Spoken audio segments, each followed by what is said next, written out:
Hello friends. तो आप सभी कैसे हो? आप सभी का स्वागत है आज के हमारे इस लेटेस्ट क्लास में दोस्तों। दोस्तों आज के इस लेटेस्ट क्लास में हम लोग चैप्टर नंबर 3, कौन सा दोस्तों? चैप्टर नंबर हम लोग 3 का जो ऑब्जेक्टिव क्वेश्चंस करने वाला हो। चैप्टर नंबर 3 कौन सा हमारा है दोस्तों? क्लास 12 का विद्युत धारा है। ठीक है दोस्तों, विद्युत धारा का हम लोग कितना 50 MCQs क्वेश्चंस करने वाले। ठीक है दोस्तों, तो अगर चैनल पे नया है तो फटाफट से सब्सक्राइब और वीडियो को लाइक जरूर कर दे। ठीक है ना, चैप्टर 3 का जो हम लोग ऑब्जेक्टिव क्वेश्चंस करते हैं। ठीक है, आइए सबसे पहले क्वेश्चंस की ओर बढ़ते हैं। और सबसे पहला क्वेश्चंस क्या है, ज़रा ध्यान से पढ़ने का प्रयास करिएगा। ठीक है दोस्तों, सबसे पहला क्वेश्चंस क्या कहता है? दो प्रतिरोध R और 2R को एक विद्युत परिपथ में श्रेणी क्रम में जोड़ा जाता है।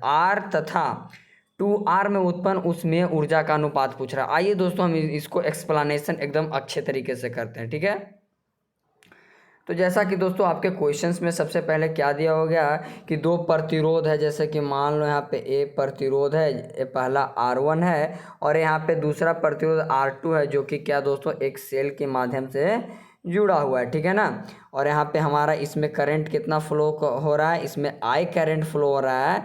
यहाँ पे मान लो कि उत्पन्न ऊष्मा हमारा Q1 है, यहाँ पे उत्पन्न ऊष्मा हमारा क्या है? Q2 है। ठीक है, इसका प्रतिरोध, पहले का प्रतिरोध क्या दिया हुआ दोस्तों? R दिया हुआ है। कितना दिया हुआ है? R दिया हुआ है। ठीक है ना, यहाँ पे हमारा पहले का प्रतिरोध R है और इसका प्रतिरोध क्या है दोस्तों? यहाँ पर 2R है। ठीक है, जैसा कि हम लोग ने आपको फॉर्मूला बताया था, जैसे कि H बराबर फॉर्मूला क्या होता है दोस्तों? उत्पन्न ऊष्मा का I² into R into T.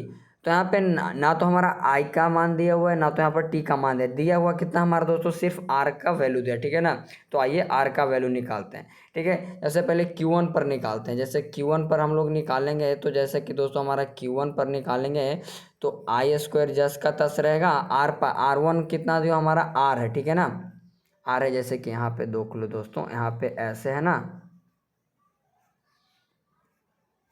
देख लो यहाँ पे हमारा क्या है? R है, यहाँ पे हमारा 2R है। ठीक है, आइए H² into R into T हो गया। तो जैसे कि हमारा एक क्या हो गया? समीकरण फर्स्ट, इसको मान लेते हैं। और Q2 पर उत्पन्न ऊष्मा हमारा हो जाएगा, सब सेम रह जाएगा दोस्तों। I² इंटू यहाँ पे R के जगह पर क्या हो जाएगा? 2R हो जाएगा। ठीक है ना, 2R इंटू टी। अब मान लो दोस्तों कि हमारा पूछ रहा है Q1 और Q2 पर ऊष्मीय ऊर्जा का अनुपात, यानी कि R तथा 2R में उत्पन्न उसमें ऊर्जा का अनुपात। तो हम इसको क्या कर देंगे? मल्टीपल, यानी कि भागा दे देंगे और इससे इस ए से एक कट जाएगा दोस्तों। सॉरी, हाँ, जैसे कि मान लो कि हमारा ए से क्या हो जाएगा दोस्तों? I² से I² खत्म और टी से टी खत्म। तो हमारा क्या बचेगा दोस्तों? R बटा हमारा 2R बचेगा। ठीक है ना, तो R बटा 2R बचेगा। तो मान लो कि यानी कि R तथा 2R पर जो उत्पन्न ऊर्जा का अनुपात क्या होगा? ऊपर में क्या हो गया दोस्तों? 1 बच गया और नीचे में 2, यानी कि 1:2 आ गया, जो कि आपके ऑप्शन नंबर कौन सा है दोस्तों? आपके ऑप्शन नंबर 1 में होगा। उम्मीद करता हूँ दोस्तों कि आप लोग को मेथड काफ़ी क्लियर हो चुका। ठीक है, विभव मापी से मुख्यतः क्या मापा जाता है? तो विभव मापी के हमने दो उपयोग बताए थे। जैसे कि एक जो होता है विद्युत वाहक बल को तुलना करने में, और दूसरा किसी चालक के बीच उत्पन्न विभवांतर को मापने में, यानी कि ऑप्शन नंबर हमारा सी इज द करेक्ट आंसर। ठीक है, चलिए नेक्स्ट क्वेश्चन पे आते हैं दोस्तों। अच्छा, अगला क्वेश्चन कहता है कि जब एमीटर को शंट किया जाता है, क्या दोस्तों? जब एमीटर को शंट किया जाता है तो परिपथ का कुल प्रतिरोध जो होता है क्या होता है दोस्तों? वो हमारा घट जाता है। जैसे कि मान लो कि यह कोई एमीटर है दोस्तों, यहाँ पे एमीटर है। ठीक है, यहाँ पे हम लोगों ने क्या करते हैं? यहाँ पे एक शंट लगाते हैं। शंट किस लिए लगाया जाता है? ताकि इसमें जो है दोस्तों आप परिपथ का उसको प्रतिरोध को कम कर सके। तो यानी कि ऑप्शन नंबर हमारा कौन सा हो जाएगा? ऑप्शन नंबर हमारा B is the correct answer. ठीक है, अगला क्वेश्चन, चालक के अंदर इलेक्ट्रॉन की गति को जो, तो इलेक्ट्रॉन की गति चालक के अंदर कैसे होती है दोस्तों? तो अपसरित होती है। ठीक है ना, आपको बताएगा। ठीक है, जैसे कि अगला क्वेश्चन क्या कहता है कि चालक के संवहन वेग VD और आरोपित विद्युत क्षेत्र E के बीच संबंध होगा। तो दोस्तों तो VD डायरेक्टली प्रोपोर्शनल टू क्या होता है? हमारा विद्युत क्षेत्र की तीव्रता का होता है। यानी कि ऑप्शन नंबर हमारा कौन सा है दोस्तों? ऑप्शन नंबर हमारा बी है। ठीक है, ठीक है, अगला क्वेश्चन है। 5 क्वेश्चन हमारा कंप्लीट होता है। आइए 6 नंबर क्वेश्चन है। 6 नंबर क्वेश्चन सिर्फ फॉर्मूला बेस्ड क्वेश्चन है। क्या कहता है कि आवेशी चालक की ऊर्जा क्या होती है? तो हाफ CV², आप सभी को पता होगा। ठीक है, नीले रंग के लिए कार्बन प्रतिरोध का कलर कोड क्या होता है? जैसे कि बीबी रॉय ग्रेट ब्रिटेन, हमारा क्या चाहिए, नीला रंग, यानी कि black, brown, red, orange, yellow, green, blue, यानी कि 7 नंबर पर आ रहा है और 7 पे 0 से अगर शुरू करेंगे तो हमारा क्या हो जाएगा, 6 होगा। ठीक है ना। नीले रंग का कार्बन प्रतिरोध का कलर कोड क्या होता है, 6 होता है। ठीक है। आइए अगला क्वेश्चन, एम्पियर घंटा मात्रक है, एम्पियर का मात्रक हो जाएगा आई, घंटा का मात्रक हो जाएगा टी, और जो कि हमारा एक किसका फार्मूला, क्यू बराबर आई इंटू टी होता है। ये फार्मूला होता है, आप सभी को पता है, क्यू बराबर आई इंटू टी होता है। तो यानी कि क्यू क्या है, हमारा आवेश है, जो कि ऑप्शन नंबर हमारा बी में है। ठीक है ना।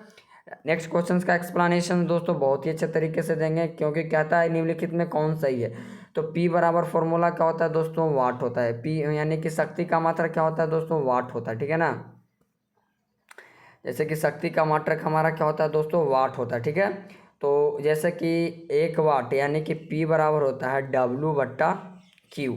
P बराबर W/Q, W का मात्रक होता है जूल और Q का मात्रक होगा नहीं, P बराबर W/T होता है। इकाई समय में किया गया कार्य को क्या कहते हैं, शक्ति कहते हैं। तो P बराबर W/T, W का मात्रक जूल हो गया, T का मात्रक सेकंड यानी कि जूल प्रति सेकंड, जो कि आपके ऑप्शन नंबर कौन सा है दोस्तों, जो कि आपके ऑप्शन नंबर हमारा ए में है। ठीक है। 9 का ए इज द करेक्ट आंसर। अगला क्वेश्चन 10 नंबर क्या कहता है कि निम्नलिखित में गतिशीलता के लिए कौन सही है, गतिशीलता के लिए कौन सही है दोस्तों, आप लोग कमेंट में जल्दी पिन करिए आंसर को। तो VD/U होता है। ठीक है ना, क्योंकि हमने आपको पढ़ा है, म्यू यहाँ पे बता रहा है गतिशीलता बराबर होता है, यानी कि संवहन वेग और विद्युत क्षेत्र की तीव्रता के अनुपात को ही हम लोग क्या कहते हैं दोस्तों, गतिशीलता कहते हैं। ठीक है। अगला क्वेश्चन, अच्छा निम्नलिखित में धारा घनत्व के लिए कौन सा सही है। तो J/I/A होता है। अब आपको बताया गया है J/I/A होता है। किसी चालक में प्रवाहित धारा किसी चालक के इकाई क्षेत्रफल में प्रवाहित धारा के अनुपात को ही क्या कहते हैं दोस्तों, हम लोग क्या कहते हैं, धारा घनत्व कहते हैं। अगला क्वेश्चन कहता है 12 नंबर क्वेश्चन, प्रतिरोधों को समानांतर क्रम में निम्नलिखित में कौन सा राशि समान रहती है। तो विभवांतर समान रहती है। अगर कहेगा इसमें कौन असमान रहती है, तो हमारा आवेश जो है दोस्तों, आवेश असमान रहती है। यही पूछेगा कि आवेश किस में समान रहती है, तो आवेश हमारा श्रेणी क्रम यानी कि सी सीरीज में हमारा जो है दोस्तों क्या होता है, समान होता है। ठीक है। कार्बन प्रतिरोध का रंग में पीला रंग का क्या होता है, यानी कि B ROY, black, brown, red, orange, yellow, यानी कि 0 1 2 3 4, यानी कि ऑप्शन नंबर हमारा क्या हो जाएगा, ऑप्शन नंबर हमारा डी हो जाएगा। येलो रंग का हमारा कलर कोड कितना होगा, 4। देखिए अभी सबसे पहला क्वेश्चन इसी पे था ना, टी समय तक धारा आई के प्रवाह के कारण आर प्रतिरोध के चालक में उत्पन्न ऊष्मा होती है। तो I² into R into T, option number हमारा कौन सा है दोस्तों, ऑप्शन नंबर हमारा सी है। ठीक है ना। क्वेश्चंस काफ़ी इजी हैं। देखिए कलर कोड से कितने क्वेश्चंस पूछा है। फिर क्वेश्चन कहता है प्रतिरोध में हरे रंग का, यानी कि बीबी रॉय ग्रेट ब्रिटेन, यानी कि black, brown, red, orange, yellow, green, यानी कि 6, यानी कि 5, यानी कि ऑप्शन नंबर हमारा सी होगा। ठीक है। आप लोग को निकाल के हम लोग बताए थे, इसका एक फॉर्मूला भी हुआ था। ठीक है।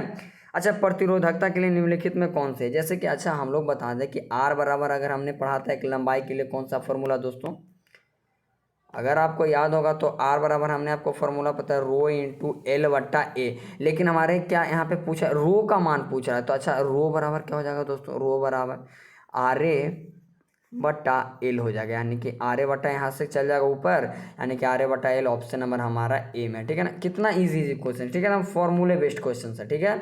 अगला क्वेश्चन, विद्युत का सबसे अच्छा चालक कौन है दोस्तों। तो विद्युत का सबसे अच्छा चालक सिल्वर है। बहुत बार क्वेश्चन रिपीटेड होते हैं। ठीक है ना, अभी तो 2021 में है, बहुत बार होता है। ठीक है। और हाँ दोस्तों, इसमें जो ज़्यादातर क्वेश्चंस आपको देखने को मिल रहा होगा क्वेश्चंस में, हम बता दें ये सारे क्वेश्चन जो आपको प्रीवियस बोर्ड एग्जाम में पूछे गए सॉरी, इसीलिए दोस्तों आपको इस क्वेश्चंस को हल्के में नहीं लेना। ठीक है। 1 एम्पियर क्या होता है, 1 एम्पियर बराबर 1 कूलम प्रति सेकेंड होता है। ठीक है, आपको पता होगा ना, ए बराबर 1 एम्पियर बराबर 1 कूलम प्रति सेकेंड। ठीक है। क्वेश्चन नंबर क्या था, विद्युत वाहक बल की इकाई है। विद्युत वाहक बल, अगर यहाँ पर अगर न्यूटन मारा होगा तो सबसे बड़ा गधा होगा दोस्तों। मैंने आपको पढ़ाया है कि विद्युत वाहक बल जो होता है किसका काम करता है, एक प्रकार का विभव यानी कि विभवांतर का काम करता है। और विभवांतर का मात्रक क्या होता है दोस्तों, वोल्ट होता है, यानी कि विभव का मात्रक वोल्ट, विद्युत वाहक बल का भी मात्रक क्या होगा, सी, यानी कि वोल्ट होगा। तो दोस्तों अगला क्वेश्चन क्या आता है 20 नंबर क्वेश्चन क्या, वोल्ट मीटर मापता है। वोल्ट मीटर क्या मापता है, वही क्या मापेगा दोस्तों, हमारा क्वेश्चन नंबर 20 बताइए। वोल्ट मीटर क्या मापेगा, तो वही हमारा विभवांतर को मापता है वोल्ट मीटर। हाँ, ये क्वेश्चंस आपको बनाने लायक है। और उम्मीद करता हूँ कि दोस्तों कहता क्या है कि 25 वाट और 220 वोल्ट है और तथा 100 वाट का भी उतना ही वोल्ट है, तो प्रतिरोध किसका ज़्यादा होगा। ठीक है, प्रतिरोध किसका ज़्यादा, हमने आपको पढ़ाया था जिसका शक्ति सबसे कम होगा उसका प्रतिरोध उतना ही ज़्यादा होगा। तो यानी सबसे कम शक्ति इसमें कितना है, नहीं दोस्तों, लेकिन देखिए यहाँ पे वोल्ट आपका समान रहेगा, वोल्ट से इसमें कोई लेना देना नहीं रहता है प्रतिरोध को, ठीक है ना। तो आर डायरेक्टली रेसिप्रोकल किसका होता है दोस्तों, शक्ति का, यानी कि वाट का, यानी कि पी का, यानी कि हमारा कौन सा आंसर हो जाएगा दोस्तों, सबसे कम कौन सा है, 100 हो गया 25, यानी कि 25 वाट का जो है प्रतिरोध सबसे ज़्यादा होगा। इसीलिए घर में जो है दोस्तों आप लोग ज़्यादा हाई वोल्टेज का जो है हम लोग क्या लगाते हैं, बल्ब लगाते हैं। ठीक है, क्वेश्चन नंबर अगर 6 का आता क्या है, देखिए अभी तक हमने आपको एक भी HW क्वेश्चंस नहीं देखे। कहता अनुपात 3.4 के दो प्रतिरोध को समानांतर क्रम में जोड़े, इनमें उत्पन्न ऊष्मा के परिमाणों का अनुपात क्या होगा, आप लोग बताइए। तो मैं बता दूं दोस्तों, उत्पन्न ऊष्मा प्रतिरोध क्या है दोस्तों, अच्छा बताइए, हमने आपको फार्मूला पढ़ाया H बराबर I² into R into T होता है। ठीक है, तो अगर पहले में अगर प्रतिरोध है 3 और दूसरे में है कितना दोस्तों, पहले में है कितना हमारा 3 है और दूसरे में हमारा 4 है। यहाँ पे अगर बताइए H जो है यानी कि हीट जो है, R क्या है, H डायरेक्टली प्रोपोर्शनल क्या है, आर क्या है, यानी कि अगर आप प्रतिरोध कितना भी बढ़ा दें, यानी कि हमारा उत्पन्न ऊष्मा होगा सेम रहेगा, उत्पन्न ऊष्मा सेम रहेगा। यदि अगर हमारा धारा पूछता तो धारा I² होता, यानी तो हमारा क्या होता, उत्पन्न ऊष्मा बदल जाता। लेकिन यहाँ पे प्रतिरोध वो भी समानांतर क्रम में जुड़े तो हमारा सेम रह जाएगा, यानी कि ऑप्शन नंबर हमारा बी। कार्बन प्रतिरोध का कलर कोड में लाल रंग, ब्लैक ब्राउन रेड, यानी कि और ऑप्शन नंबर हमारा C2 होगा। ठीक है, आइए एक क्वेश्चन आपको थोड़ा सा बनाने लायक क्वेश्चन है, 8 एम्पियर 20 एम्पियर 4 एम्पियर 16 एम्पियर, ए बाकी सब जा रहा है। अच्छा बातें सब हटाओ, दोस्तों हमारा कितना आ रहा है, ये 20 एम्पियर इधर आ रहा है, देखिए 20 एम्पियर हमारा आ रहा है। ठीक है ना, आइए एकदम बढ़िया से समझाता है, क्वेश्चन बहुत बार क्लास में हो चुका है। ठीक है, 20 एम्पियर आ रहा है। ठीक है, 8 एम्पियर 4 एम्पियर जा रहा है, यानी कि 8 4 12, तो हमारा कितना बचा 12, 8 4 12 में से 20 गया, 20 में से 12 गया, 8 बचा, फिर 16 आ रहा है, यानी कि 16 8 कितना, देखिए दोस्तों समझाते हैं, ये 20 आ रहा है ना, अच्छा इधर आ रहा है, जा कितना आ रहा है 8 इधर जा रहा है, 4 और 4 इधर आ रहा है, यानी कि 20 4 24 हमारा हो गया, गया हमारा कितना 8, 24 में से 8 जाएगा तो हमारा 14 में से 8 गया, 100 16 बचेगा दोस्तों, 16 बचेगा, 16 फिर आ रहा है तो 16 दूनी 32 होगा, 32 में से 8 चल जाएगा। यानी कि अगर यहाँ पे अगर हम दोस्तों देखें तो हमारा यहाँ पे जो आ रहा है 20 और 16 तो यहाँ पे हमारा आ रहा है, और यहाँ पे भी इधर निकल रहा है, एक इधर आ रहा है, इधर आ रहा है। अगर इन सारे को अगर सॉल्यूशन करेंगे तो आपका आई का मान इधर से इधर अगर आने पे हमारा लगेगा तो हमारा 8 है। 24 क्वेश्चन नंबर धारा का निकालना है ना, तो 20 8 है, 16 4 20 हो गया, हाँ यानी कि 8 आएगा। ठीक है दोस्तों, ऑप्शन नंबर 8 है, ऑप्शन नंबर हमारा ए आएगा। ठीक है, आप लोग को बना लेना है, यही डायग्राम है, इसी डायग्राम को बना लेना है। ठीक है, अरे भाई टिक बराबर टॉक बनाए थे ना, टिक बराबर टॉक, यानी कि आने वाली धारा और जाने वाली धारा क्या होते हैं, दोनों बराबर होते हैं। ठीक है, फॉर्मूला बताएं आप लोग को निकालना है सिर्फ। ठीक है, हम इससे आंसर आपको बता दें, एमीटर का प्रतिरोध क्या होता है, 25 क्वेश्चन नंबर देखिए, एमीटर का प्रतिरोध जो होता है दोस्तों कम होता है। देखिए मत कहिएगा कि एमीटर का प्रतिरोध का क्या होता है, शून्य होता है। एमीटर आदर्श एमीटर का प्रतिरोध शून्य होता है, और एमीटर का प्रतिरोध जो होता है दोस्तों कम हो, यानी कि बहुत कम होता है। ठीक है ना, अच्छा प्लांक स्थिरांक, अरे ये आपके सिलेबस का नहीं दोस्तों, ये 11th का है, हालांकि पूछ दिया है, कोई बात नहीं चलेगा। हाँ यहाँ पे क्वेश्चन आ गया, आदर्श एमीटर आ गया ना, वहाँ पे एमीटर, तो एमीटर बहुत कम, अगर पूछे आदर्श यानी कि आइडियल एमीटर का प्रतिरोध तो हमारा क्या हो जाएगा, शून्य हो जाएगा, 27A हो जाएगा। ठीक है, समझ में आ रहा है क्वेश्चन दोस्तों, तो फटाफट से वीडियो को लाइक ज़रूर कर दीजिएगा। ठीक है ना, और ये आज का क्वेश्चन आपका HW रहा। ठीक है, कोई दिक्कत नहीं, सबसे पहला क्वेश्चन हमने आपको होमवर्क के दिए हैं, करीब 5 क्वेश्चंस, अगर हम 50 क्वेश्चंस अगर भी लेके आते हैं दोस्तों, तो कम से कम तो उसमें हम लोग 5 क्वेश्चंस ऐसे होंगे जो HW आपको देंगे, ताकि आपको उसमें दिमाग लगाना पड़े, बनाना पड़े। 18 में पूछा गया है, और आप जानते हैं 18 में कितना हार्ड एग्जाम हुआ था, ठीक है ना। कहता क्वेश्चंस क्या है, न्यूमेरिकल टाइप का क्वेश्चंस है, मन तो कर रहा है बनाने का, फिर भी नहीं करेंगे, ठीक है। 29 को क्या करें,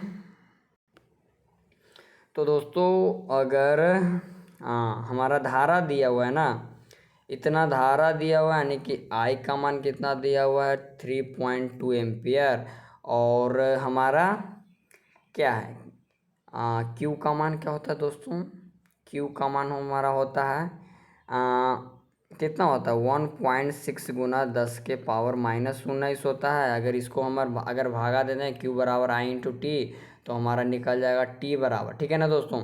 देखिए हम बताते हैं क्यू बराबर फॉर्मूला क्या होता है दोस्तों। क्यू बराबर फॉर्मूला होता है आई इंटू टी, हमारा प्रति सेकंड में पूछ रहा है, यानी कि टी 1 सेकंड है, तो टी बराबर फॉर्मूला आएगा हमारा क्यू बट्टा आई, ठीक है ना दोस्तों। क्यू बट्टा आई आएगा, ठीक है। तो टी बराबर क्यू बराबर इंटू टी बराबर क्यू बट्टा आई आ जाएगा। तो यहाँ पे आपको मान रख देना है, क्यू का मान हमारा कितना होता है 1.6 गुना 10 के पावर -19 होता है, और टी का मान 3.2 दिया, यानी कि 16 दूनी क्या हो जाएगा हमारा, जैसे कि यहाँ पे 3.2 है, 16 दूनी 32, और हमारा दोस्तों 10 के पावर -19 से, और नीचे में आएगा तो हमारा क्या हो जाएगा 2 गुना 10 के पावर 19 प्लस में, जो कि ऑप्शन नंबर आपका कौन सा लग रहा है, ऑप्शन नंबर आपका ए में हमको दिख रहा है, ठीक है। Option number A is the correct answer. चलिए नेक्स्ट क्वेश्चन पे हम लोग आते हैं दोस्तों, टाइम को बिना गवाते हुए। अगला क्वेश्चन क्या कहता है हमारा, किसी बंद परिपथ के किसी लूप के विभिन्न बिंदुओं के बीच विभवांतर का बीजीय योग क्या होता है। 30 नंबर क्वेश्चन कहता है किसी बंद परिपथ के किसी लूप के विभिन्न बिंदुओं के बीच विभवांतरों का बीजीय योग क्या होता है, तो हमेशा 0 से अधिक होता है, ठीक है ना। ऑप्शन नंबर हमारा ए होगा। हर एक बात जो है दोस्तों हमने आपको बता रखे, ठीक है ना। ये क्वेश्चंस भी आपका हो चुका। किलोवाट घंटा, देखिए लॉलीपॉप क्वेश्चंस क्या कहता है, किलोवाट घंटा किसका मात्रक है, ऊर्जा का मात्रक है। देख सकते हैं दोस्तों 10 में पूछा गया, 15 में पूछा गया, 20 में, यानी कि कितना इंपॉर्टेंट क्वेश्चन है, और सारे इंपॉर्टेंट क्वेश्चन है दोस्तों, ठीक है। स्वस्थ मनुष्य के शरीर का विद्युत प्रतिरोध 10,000 ओम होता है, ठीक है ना। इसी चैनल पे दोस्तों हमने विद्युत धारा का क्वेश्चन जो है इसके प्रीवियस लेक्चर्स में हमने करवा रखे हैं, 2 लेक्चर में, है ना। तो आप लोग जाकर देख भी सकते हैं कि इस सारे क्वेश्चंस है कि नहीं, ठीक है।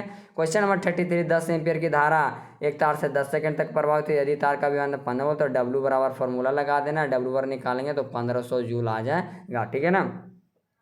ये मत सोचिएगा हम क्वेश्चन को स्किप करें, हमने आपको क्लास में बताए हैं, और बहुत ही ईजी क्वेश्चन है, ठीक है ना। आपको सिर्फ फॉर्मूले पर बैठा कर आपको क्या निकालना है दोस्तों, आपका आंसर निकालना है, ठीक है। अगला क्वेश्चन देखते हैं दोस्तों कि कहता क्वेश्चन नंबर अगला क्या कहता है, 34 क्वेश्चन नंबर को जरा देखिए। 5 ओम प्रतिरोध के एक तार को जिसका विभवांतर 7 वोल्ट है और 20 मिनट तक प्रवाहित होती है, तो उत्पन्न ऊष्मा H बराबर फॉर्मूला हमने बता रहा है। कुछ नहीं दोस्तों, आपको सिर्फ इस फॉर्मूले पे पुट कर देना, ठीक है। ठीक है, इसको क्या है 20 मिनट में दोस्तों, ये फॉर्मूला आपको पता होगा दोस्तों, उम्मीद करता हूँ, क्योंकि हमने आपको बहुत बार बता रखा है, ठीक है। अगला क्वेश्चन देखते हैं। हाँ, और हाँ, इसको क्या है मिनट को इसमें सेकंड में बदल देना है दोस्तों, अगर आप, लेकिन सारे आंसर जो हैं आपको कैलोरी में दे रहा है, तो सब निकालने के बाद जो आएगा उसमें आपको क्या कर देना दोस्तों 4.2 से भाग दे दीजिएगा, तो हमारा क्या आ जाएगा कैलोरी में, जो कि आपका ऑप्शन नंबर है आई थिंक हमारा 2800 कैलोरी होना चाहिए, होगा भी, ठीक है। एक अस्थाई विद्युत धारा असमान परिच्छेद वाले धातु के एक चालक में बहती है, चालक की लंबाई के अनुदेश स्थिर राशियां क्या होगी। 35 क्वेश्चन, बड़ा ही मस्त क्वेश्चन है कि एक अस्थाई विद्युत धारा असमान परिच्छेद वाले धातु के एक चालक में बहती है, चालक की लंबाई के अनुदेश स्थिर राशियां जो होगी केवल विद्युत धारा होगी, क्या दोस्तों ओनली आई होगा, ठीक है। जो कि ऑप्शन नंबर हमारा हाँ डी में है। ऑप्शन नंबर कितना में दोस्तों, ऑप्शन नंबर हमारा डी में है, केवल विद्युत धारा।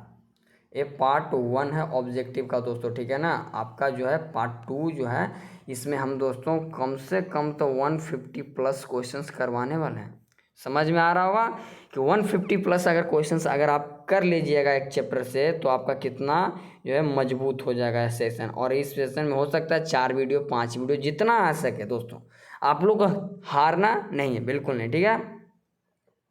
अगला क्वेश्चन का आता है 36 क्वेश्चन नंबर कि समान प्रतिरोध वाले इन चालकों को पहले श्रेणी क्रम में फिर समानांतर क्रम में जोड़ा जाता है तो प्रतिरोधों तो कुल प्रतिरोध तथा समान क्रम में कुल प्रतिरोधों का अनुपात तो दोस्तों n² 1 होता है। सबसे पहले CS में जोड़ा गया है तो CS में फॉर्मूला होता है हमारा C/N और बट्टा अगर भागा दे देंगे CP से तो हमारा हो जाता है N×C।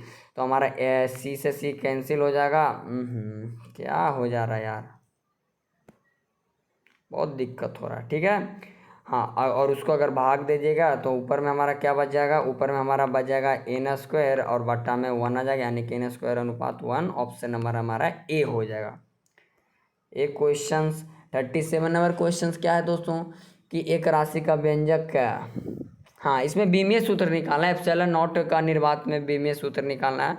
ये आपका होमवर्क दे देते हैं, ठीक है। या और आज का यह क्या क्वेश्चन आपका है, दूसरा होमवर्क क्वेश्चन है, ठीक है।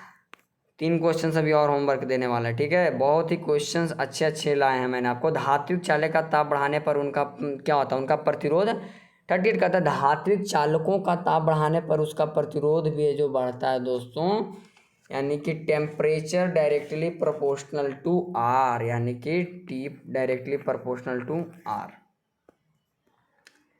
एक सूखे विद्युत वाहक बल इतना है वो दोस्तों, एक सूखे सेल का विद्युत वाहक बल 1.5 वोल्ट, आंतरिक प्रतिरोध इतना है। यह सेल बाहरी में 1 एम्पीयर धारा भेजता तो सेल का विभवांतर क्या होगा। अच्छा दोस्तों, हमने पढ़ाया V बराबर फॉर्मूला हुआ था E-I/R, ठीक है। I/R हमारा क्या पूछ रहे, विभवांतर निकाला। अच्छा V तो जस का तस रहेगा, विभवांतर निकालना है तो अच्छा E का मान 1.5 आ रहा है, माइनस क्या कर देंगे दोस्तों, I का मान हमारा 1 है और 1 में आंतरिक प्रतिरोध स्मॉल r का मान 0.5, यानी कि इतना ही 0.5 कर देंगे तो हमारा कितना बच जाएगा। डायरेक्टली 1.5 में से 0.5 घटाएंगे तो हमारा 1 बचेगा, जो कि ऑप्शन हमारा कौन सा है, 1 वोल्ट। ऑप्शन नंबर हमारा B में, यानी कि 39 का कौन सा ऑप्शन नंबर B होगा। फॉर्मूला बेस्ड क्वेश्चन है। अगला क्वेश्चन कहता है कि चालकों के जाल से धारा प्रवाह को समझने के लिए उपयोग होता है। चालकों के जाल से धारा प्रवाह को समझने के लिए किसके जो है, किरचॉफ का बिंदु नियम पालन। अच्छा, किरचॉफ का पहला नियम जो होता है संधि का नियम, वो कौन सा सिद्धांत पालन करता है, आवेश सिद्धांत को पालन करता है या ऊर्जा सिद्धांत को, आप लोग कमेंट सेक्शन में बताना है, ठीक है। क्वेश्चन नंबर क्या कहता है, देखिए कितना इंपॉर्टेंट क्वेश्चन होगा दोस्तों आपके लिए, समझ सकते हो। 15, 16 में 2 बार पूछा, कहता है विद्युत परिपथ किसी बिंदु पर सभी धाराओं का बीजगणितीय योग क्या होता है, हमारा 0 होता है, जो कि हमने आपके बताया। और यह कौन सा, यह जो है दोस्तों किरचॉफ का संधि का नियम है, यानी कि बिंदु नियम है, ठीक है, पहला, जो कि आवेश संरक्षण का सिद्धांत का पालन करता है। व्हीटस्टोन ब्रिज का उपयोग होता है दोस्तों उच्च क्या होता है 42, सिर्फ उच्च धारा को मापने में। नहीं दोस्तों, बिल्कुल गलत बात, सिर्फ अल्प धारा को तो मापता ही नहीं है। तो उच्च एवं निम्न प्रतिरोध नहीं दोस्तों, विभवांतर को मापने में, यानी कि 42 का राइट आंसर क्या आएगा, C, जो कि गलत है दोस्तों। यहाँ पे आपको सुधार लेना है, ऊंच एवं निम्न दोनों क्या होता है दोस्तों, दोनों जो होता है हमारा ना, वो विभवांतर को मापता है। क्या दोस्तों, विभवांतर वोल्ट, उच्च एवं निम्न वोल्ट को मापता है। यहाँ पे थोड़ा सा दोस्तों आपको सुधार लेना है।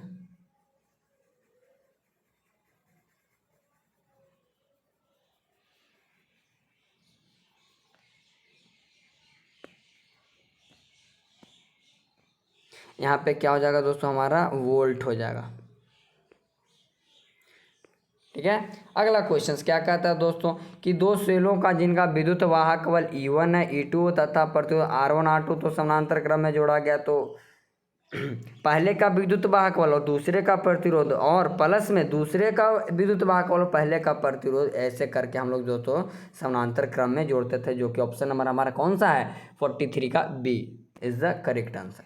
अगला क्वेश्चन कहता है 60 वाट 40 वाट 60 वाट तथा 100 वाट के 3 बल्ब को इतना को श्रेणी क्रम में जोड़ा जाता है तो तीनों में से दीप्त उच्चतम किसकी होगी, यानी कौन सा बल्ब सबसे ज़्यादा लाइट करेगा।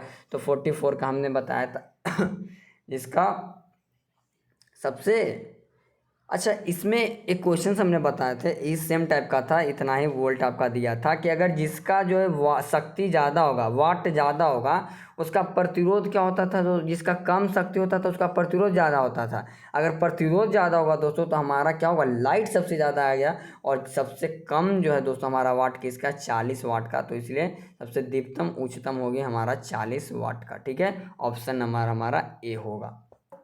अगला क्वेश्चन, ये तो सिंपल है, श्रेणी क्रम में जोड़ा जाता है तो सम्मिलित शक्ति 1/160 कर लो और प्लस में 1/40 कर लो, 6 चौके 24 हो जाएगा 240। तो 40 + 60 यानी कि 100 बट्टा क्या आ जाएगा दोस्तों हमारा 100/240।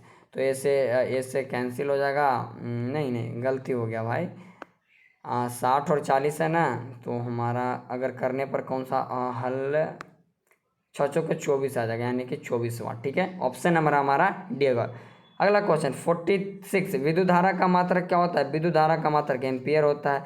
एक विद्युत प्रतिबंध में विभवांतर मापा जाता है, विभवांतर वोल्ट में मापा जाता है। और विद्युत वाहक बल का भी मात्रक क्या होता है, वोल्ट होता है। तो कहता है क्वेश्चन नंबर क्या 48 कि एक तार में 1 माइक्रो एम्पियर की धारा प्रवाह हो रही है। यदि एक इलेक्ट्रॉन पर आवेश इतना कूलम है तो प्रति सेकंड में प्रवाहित इलेक्ट्रॉनों की संख्या होगी 0.625 × 10⁻13। ये आपको सीधा डायरेक्टली मान याद रखना है दोस्तों। अगर आप इसे हल करना चाहते हैं तो आप लोग कर सकते हैं। ठीक है, और ये आज का आपका 3rd होमवर्क क्वेश्चन।